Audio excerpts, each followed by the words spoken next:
For being such an amazing round, the 40 Smith & Wesson gets really a lot of hate, and I am certain to know why. It's because you're all looking at it wrong. Maybe not all of you, but most of you, because anytime I see any sort of hate on the 40 Smith & Wesson, it's usually because they're comparing it to something like a 9mm. They'll shoot a certain gun that shoots a 9mm out of it, and then they'll shoot the 40 Smith & Wesson and think, boy, I don't like that nearly as much as I like the 9mm. And I get it, totally get it. But the problem is you're comparing it to the 9mm. Because there's another caliber that hits a lot harder than a 40 Smith & Wesson that is growing and growing and growing in incredible degrees, is the 10mm. And people love the 10mm because they're looking at the 10mm for what it is. It's a 10mm.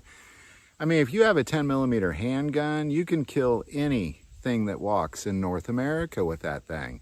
It's a great round. So people will carry a gun shooting a 10mm thinking to themselves, well, this makes sense to me. But the problem is that a 40 Smith & Wesson is really just a 10mm short. It is. That's pretty much what it is. So if you were to compare a 40 Smith & Wesson to a 10mm, I think you'd look at it very differently, very, very differently, because that's really a better comparison.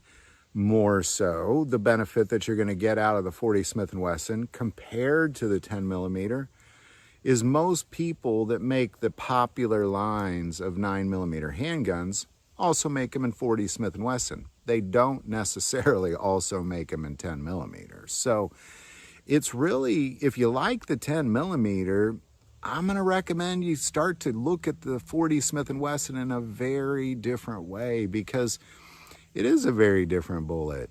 It's a very carryable 10mm, so to say, because, most 10mm handguns, they're not necessarily very carryable. Definitely not as carryable as a lot of the 9mm out there. And that's really kind of my point, is there's a lot of 40 Smith & Wessons carryable like those 9mm. And if you look at the 40 Smith & Wesson like a 10mm, it suddenly becomes extremely carryable.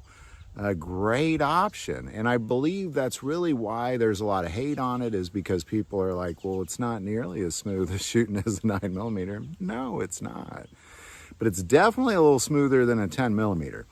And you can get it in way more carryable options. And I think as soon as you look at it like it's a 10mm short, now what does this particular caliber have to offer me?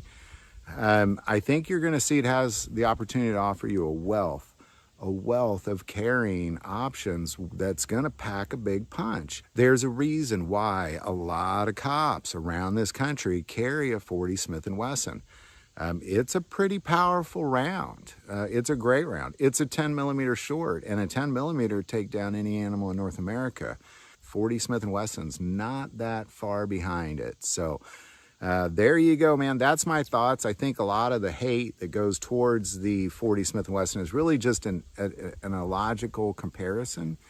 And you have to really compare it to what it actually is. It's a comparison with the 10mm is a better comparison. And you have a lot more carryable options. So love to know your thoughts on that. I'm not asking you to love a 40 Smith & Wesson. Maybe 9mm for you. Maybe a 10's for you. I'm just saying, I think if you look at it as a 10mm short that has a lot of carrying options, like a 9mm, pretty fantastic option. Any thoughts or insight on any of that? Definitely put it below. Do want to take a moment and say most people watch this channel, not subscribers. Click that subscribe button. Greatly increases the algorithm and our ability to get these messages out. That link is below. But the most important part of this channel is we take prayer requests. So please don't ever hesitate to send that in. Thank you for watching this episode of God, Family, and Guns. And as always, love God, love your family, and love guns.